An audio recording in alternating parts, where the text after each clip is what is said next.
demokrasi di Batam inilah yang udah Amang lihat gitu secara dekat.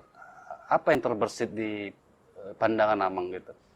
Kalau dalam arti sangat praktis ya, saya kurang paham benar Amang ya.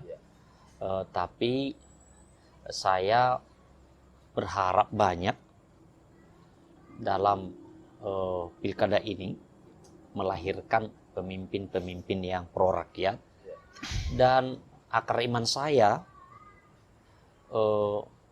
menawarkan hal yang demikian.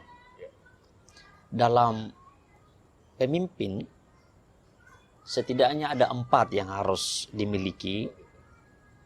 Satu, cakap.